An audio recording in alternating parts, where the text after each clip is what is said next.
7. Signs. You've got a very rare angel. Demon vibration duality. When you walk through this world, do you ever feel like you're carrying too much? Like there's something inside you that doesn't fit the mold of good or bad, light or dark, saint or sinner? Have you ever looked in the mirror and felt like you're not just one person, but two or even more? One who wants to heal the world with compassion, and one who is ready to burn it all down to birth something more true? If you've ever felt this war, this sacred contradiction inside you, then you might be carrying a vibration so rare, so ancient, it doesn't belong to one realm, but two. You, my friend, may be living with the rare angle demon vibration duality. This isn't metaphor, this is energy. This is deep, soul-coded, reality-shaping frequency. And if you're still watching this, it's because a part of you already knows.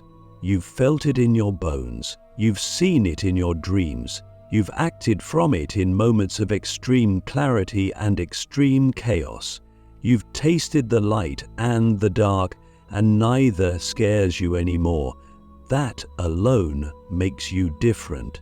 Most people are terrified of their darkness and addicted to their light, or worse, deluded by it. But you've danced with both. You've been kissed by angels and also stared demons straight in the eyes without flinching. Click subscribe to this channel to get more profound spiritual lesson. The first sign of this vibration is your inner split. Not just the normal conflict that all humans feel, but a deep, primal rift in your being. You've got urges that don't match your morals. You've got compassion that coexists with rage.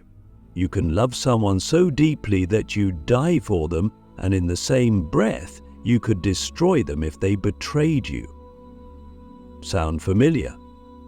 This isn't because you're unstable, it's because your soul was forged in a different fire. You didn't come here to be simple, you came here to be whole. And wholeness requires contradiction. You've probably noticed that you don't fit into spiritual boxes.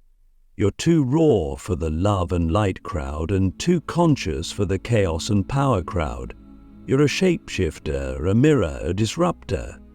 You walk into spiritual spaces and either elevate them or expose their shadows. You don't mean to, it just happens. Because your energy is dual frequency, it reveals imbalance wherever it goes. You can't help it, vibrating on two planes at once. And people who are trying to live only in one direction, only in light, or only in shadow, will either be magnetized to you or triggered by you, sometimes both. Here's the second sign. You've always had an unexplained relationship with spiritual forces. Angels show up in your life when you least expect it. Through people, through signs, through impossible synchronicities. But so do darker forces. You've felt their presence, you've seen them in your dreams. You've maybe even been attacked spiritually, especially when you are stepping into more truth, more power. Why?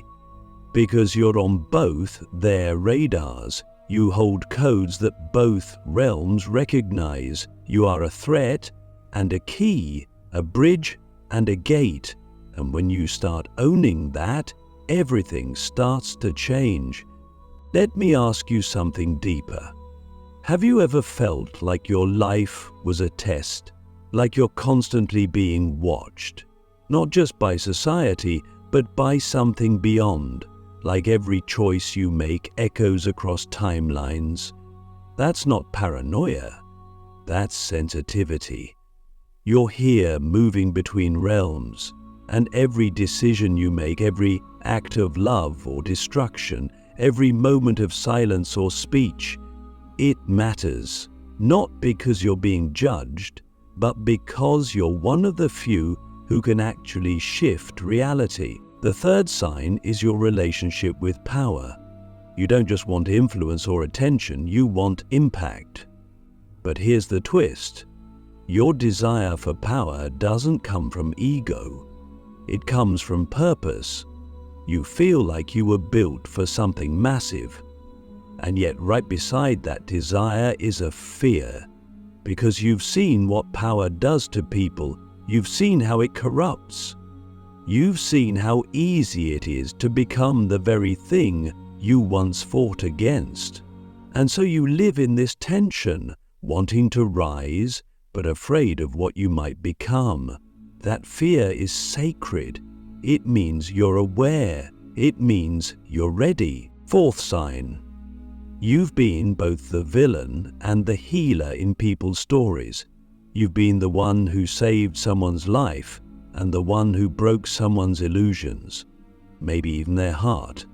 You've been called a light worker and a narcissist, a guide and a manipulator, a blessing and a curse, and all of it is part of you.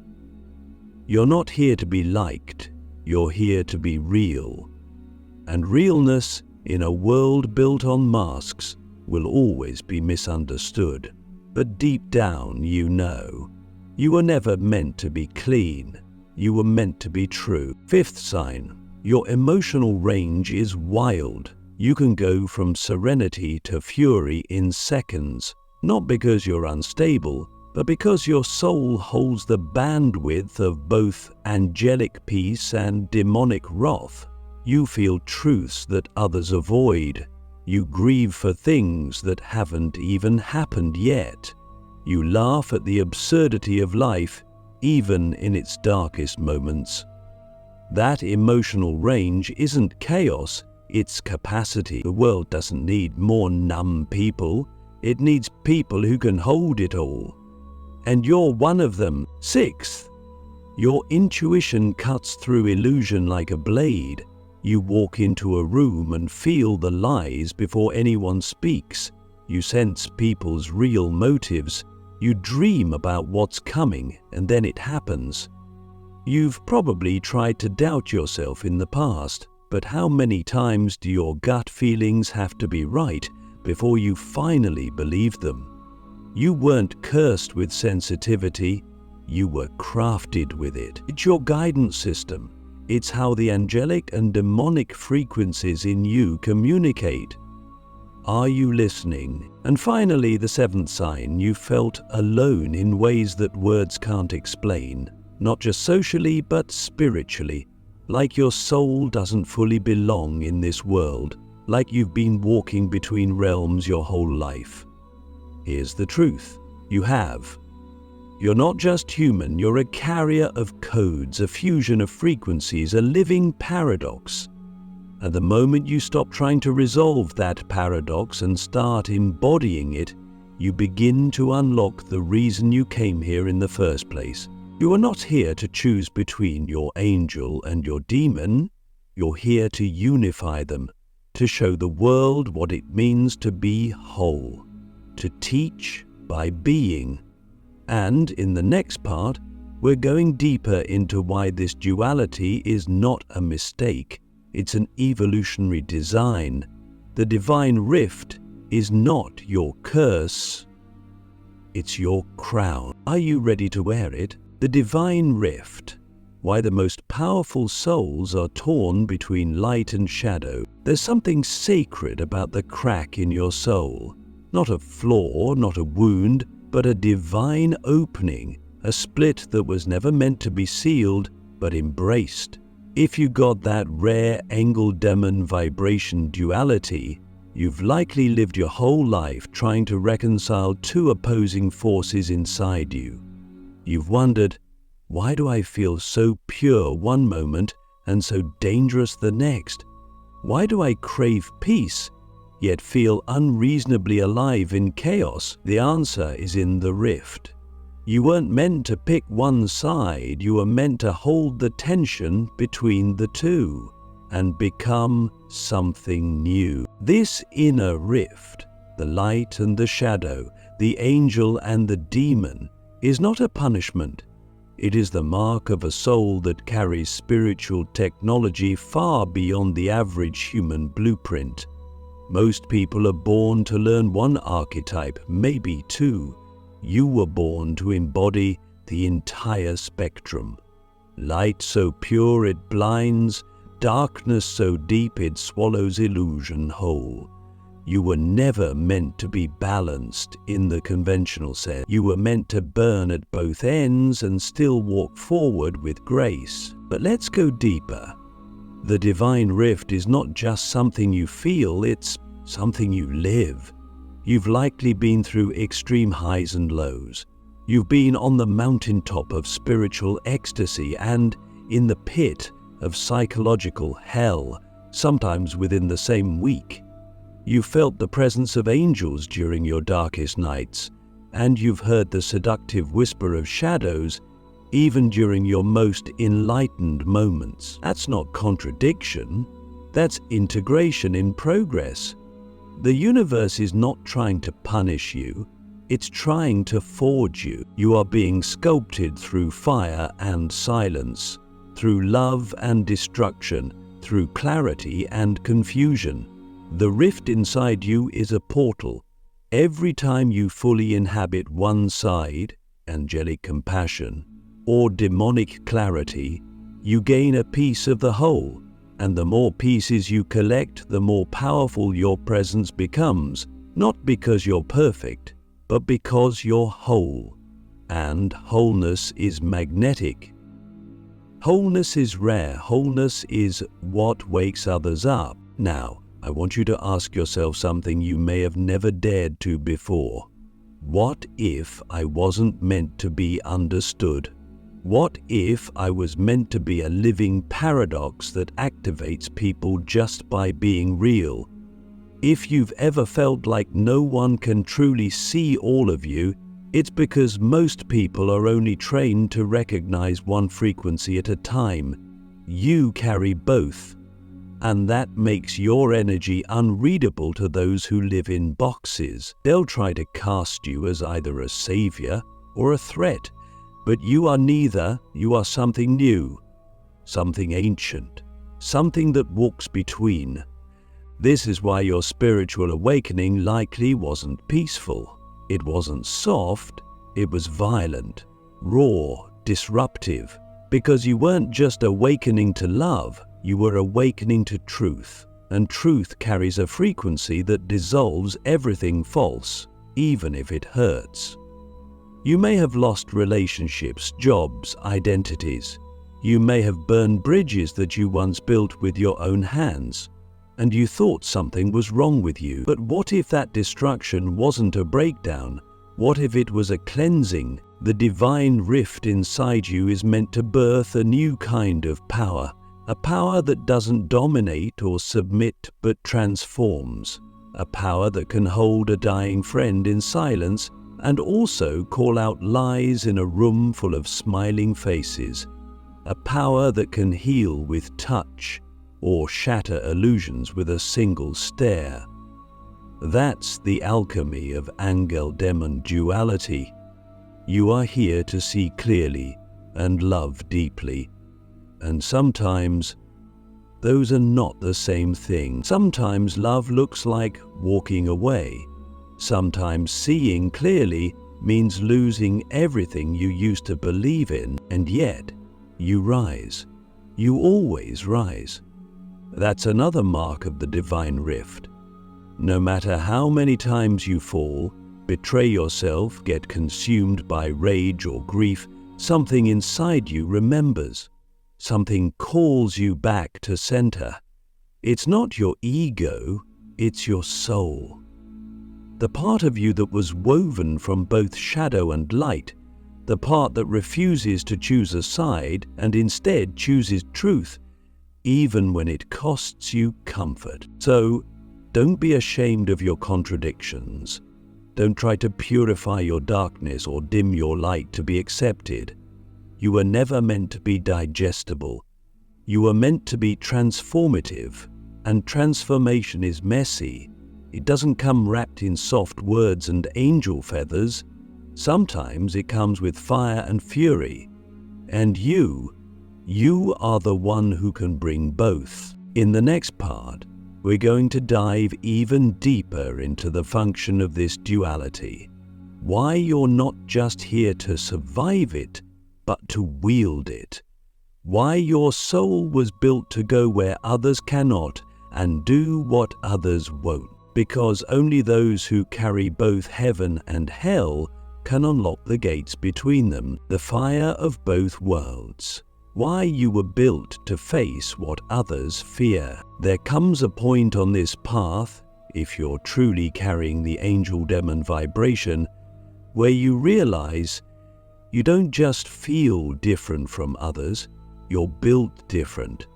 Your nervous system, your emotional depth, your energetic field, they weren't designed for normality. They were designed for thresholds, for danger zones, for spiritual terrain that most people spend their entire lives avoiding. You aren't here to sit in the safe light.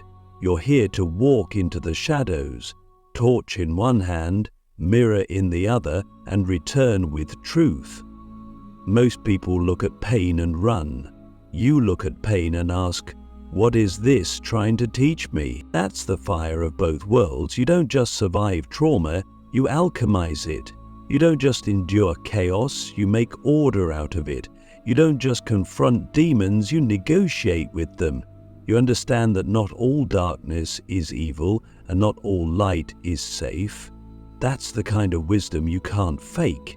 It's carved into your bones through experience, through suffering, through initiation. Because your life hasn't been normal, has it? It's been a series of spiritual initiations disguised as heartbreak, betrayal, loss, and isolation. And every time you thought you were being destroyed, you were actually being forged. People like us don't wake up gently. We wake up through fire, through breakdowns, through nights when the soul feels like it's been ripped out of the body. And in those moments, we don't just ask, why me? We ask, what does this make possible? That question alone is a portal, because when you carry this dual vibration, your suffering is never wasted. It becomes fuel. Fuel for healing others, fuel for burning falsehoods, fuel for building a new paradigm from the ashes of the old. And that's what most people don't understand about us. We're not here to play small. We're here to restructure reality. But here's the thing, you can't wield the fire of both worlds until you stop being afraid of yourself, until you stop apologizing for your intensity, until you stop labeling your rage as toxic and your sensitivity as weakness. Those are your tools. Your rage is sacred. It tells you what's been crossed, what's been violated, where the lie is. Your sensitivity is divine. It tells you what's true, what's alive, what's calling. When you bring them together, when you stop separating your shadow gifts from your light gifts, that's when the real power emerges. That's when you become unstoppable. So ask yourself, what part of my power have I been rejecting because it scares me? What truth have I silenced because I thought it would make me unlovable? What fury have I buried because I was told it wasn't spiritual? What vision have I blocked because I feared it would set me apart? These aren't rhetorical questions. These are doorways. And the moment you walk through them, everything shifts. Because your path is not about perfection, it's about potency. You were built to face what others fear, not because you're fearless, but because you listen to fear. You honor it. You don't run from the darkness, you study it, you speak its language. And because of that, you're the one who can pull others out of it. You walk into the depths, not to drown, but to retrieve fragments of the human soul that others have abandoned. That's the work of a bridge walker, a world builder, a frequency carrier. That's your work, and this is why your relationships have never been simple. Your energy activates people, it stirs them. It brings their suppressed parts to the surface. You may have lovers who adored you until they couldn't handle you, friends who leaned on you until your presence made them face things they weren't ready for. You're not too much, you're precise. You're the exact frequency some people need to shatter their illusions, but not everyone is ready to be shattered. And that's okay. Your job isn't to be palatable. Your job is to be true. You are the fire that melts masks, the flame that reveals what's real. And sometimes that means people will run. Sometimes that means you'll stand alone.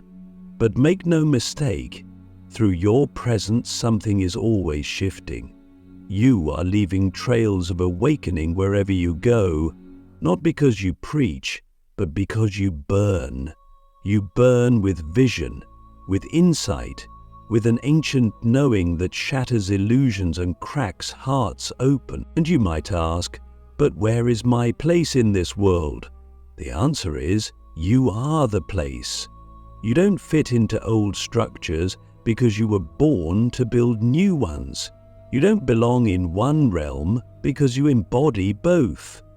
And when you stop trying to belong and start trying to remember, you'll realize that your life is not a contradiction, it's a blueprint. In the next part, we'll explore what happens when you awaken fully, when you stop hiding your power, when you integrate your angelic and demonic frequencies, and when you finally realize that your soul is both a weapon and a womb. And from that place, nothing can stop you. Your soul is a weapon and a womb. What happens when you fully awaken the dual power within? There comes a point on this path, a quiet but thunderous moment, when you stop resisting what you are, not what you've been told to be, not what you've tried to become, but the raw, wild, crystalline truth of your being.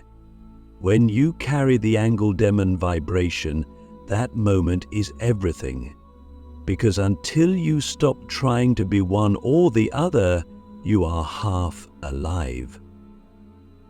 But when you merge the two, when you finally allow the divine and the dangerous to coexist inside you without shame, something extraordinary happens. You awaken a power that is both creation and destruction. Your soul becomes a weapon, cutting through illusion, fear, and falsehood, and at the same time, a womb, birthing new timelines, new realities, new versions of yourself and others. This dual capacity is not metaphor, it is energetic architecture. You can feel it. You've always felt it. The way your words land heavier than others, the way your silence makes people uncomfortable, the way your intuition arrives not as a whisper, but like thunder rolling through your spine. That's not just sensitivity, that's command. That's spiritual authority. And when you stop doubting it, when you stop asking permission to exist in your full spectrum, you begin to reshape the field around you. People change when you're around them, not because you try to change them, but because your frequency doesn't allow them to stay asleep. You are a living initiation, a walking rite of passage. Some people will see you and feel liberated, others will feel exposed. That's the cost of being fully awake. And if you've been waiting for the world to understand you before you step into your fullness, understand this: the world will never understand what it has never seen before. You are not here to be understood, you are here to be undeniable. Let me ask you something piercing. Have you ever played small just to be loved by people who couldn't survive your truth? Have you ever dulled your fire so others wouldn't feel burned by your presence? Have you ever silenced your knowing so you wouldn't be called arrogant, crazy, or too intense? And what did it cost you? Not just your voice, not just your presence, it cost you your power. But here's the miracle, it's still inside you, untouched, unbroken, uncompromised. It's waiting. And now is the time, not tomorrow, not when the world is ready, now. When you awaken the full dual power inside you, you stop trying to choose between love and truth. You become both. You stop trying to choose between being safe and being sovereign. You become dangerous in the most holy way. You stop waiting for external validation and realize your existence itself is the proof. You stop running from your shadows and start leading with them. Because your shadow is not your enemy. It is your compass. It shows you where you've been exiled from yourself. And when you welcome it home, you become whole. From this place, your soul becomes a force of spiritual gravity. You don't chase, you attract. You don't argue, you embody. You don't convince, you transmit. Your very presence becomes a portal. People will come to you not knowing why, only to leave forever changed. You'll walk into rooms and feel the atmosphere bend around your frequency. You'll speak and the truth will land like lightning. You'll create and the world will shift. You are not here to fix the world, you are here to awaken it. And awakening is not always gentle. Sometimes it's fire, sometimes it's grace, sometimes it's both at once. And you are the only soul rare enough to carry that contradiction with elegance. You are the storm and the stillness, the clarity and the chaos, the guardian and the destroyer. You are the space where angels and demons meet, not to fight, but to fuse. So, stop waiting for the world to catch up. Stop asking who will walk with you. Walk with yourself. Walk with your guides. Walk with your ancestors who gave you this dual frequency as a sacred inheritance. You are not ahead of your time. You are on time for what's coming. The new earth will not be built by those who live in one polarity. It will be built by those who have mastered both. And that means it will be built by you. You are not broken, you are bridged. You are not cursed, you are called. You are not too much, you are exactly what this world has been waiting for, but didn't know how to name. Now you know, now you remember. Now it's time to rise, fully, fiercely, finally,